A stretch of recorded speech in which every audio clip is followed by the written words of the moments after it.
یکم مئی میں سارے مزدور ڈے مناتے ہیں، چھٹی ہوتی ہے، مزدور ڈے منا رہے ہیں۔ اور واقعی جو مزدور ہوتا ہے اس کی یکم مئی کو بھی چھٹی نہیں ہوتی، وہ اس دن بھی مزدوری پر گیا ہوا ہے۔ اس مزدور کے نام پہ ہر طرف چھٹی منائی جا رہی ہے، لیکن وہ مزدور اس دن بھی پریشان ہے کہ آج اگر مزدوری نہ ملی تو میں نے اپنے بچوں کو کیسے کھلانا ہے۔ کہتے ہیں نا، جن مزدوروں نے بڑے بڑے پلازے بنا دیے، گھر بنا دیے، آج اس مزدور کا اپنا گھر آج تک نہ بن سکا، آج تک اس کی دیواریں گھر کی کھڑی نہ ہو سکی۔ تو مزدور ڈے صرف اس طور پر نہیں ہے، ان کے حقوق بھی ہیں۔ اور مزدور سے مراد ہر وہ شخص جو سروس فراہم کر کے کمائی کرتا ہے۔ ایک وہ تاجر ہے جو چیزیں بیچ کر کمائی کرتا ہے، اور ایک وہ شخص جو اپنی سروس فراہم کرتا ہے۔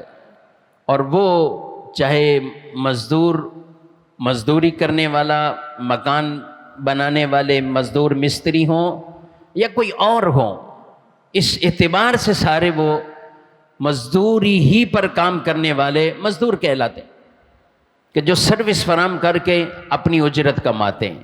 میرے نبی علیہ السلام نے ان کے بھی حقوق بیان فرمائے، ارشاد فرمایا کہ مزدور کو، اس ملازم کو اس کی اجرت دو، اس مزدور کی اجرت اس کا پسینہ خشک ہونے سے پہلے دے دو۔ ان کی اجرتوں کے اندر جو چیزیں طے کی ہیں، جو اس کی ملازمت یا ویسے مزدوری طے کی ہے، اس کے اندر کوئی کسی طرح کا معاملہ نہ کرو۔ بعض اوقات مزدوروں کے بھی حقوق اور مزدوروں کے پیسے لوگوں کے پاس پھنس جاتے ہیں، آتے ہی نہیں، دے ہی نہیں رہے ہوتے، کام ہو گئے، سب کچھ ہو گئے، پیسے روک کے رکھتے ہیں۔ آقا علیہ الصلوۃ والسلام کی یہ حدیث فرمایا، پسینہ خشک ہونے سے پہلے ان کی مزدوری، ان کی اجرت انہیں دے دیا کرو، اور پوری اجرت دینا۔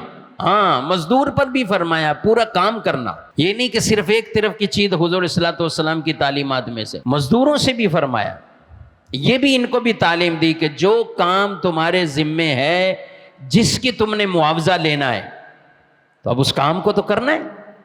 اب مالک سامنے ہے، کام کچھ نہ کچھ کریں، مالک ادھر ادھر گیا، کام ہی ختم کر دے، کام ہی نہ کریں، یا جان بوجھ کر اس کے اندر ڈیلے کرتے رہیں اور ادھر ادھر کی چیزوں میں مصروف رہیں، جو کام ذمہ ہے وہ کام نہ کریں۔ تو چاہے کسی نے اپنا وقت بیچا ہوا ہے، اور یا کوئی کام کے بدلے میں پیسے لیتا ہے، تو اسے وہ پورا کام تو کرنا ہے۔ کوئی 5 گھنٹے کا، 8 گھنٹے کا، 6 گھنٹے کا ملازم ہے، تو اسے وہ وقت دینا ہے، اسے وہ وقت دینا ہے، تب بھی وہ اس کمائی کا حقدار بنے گا۔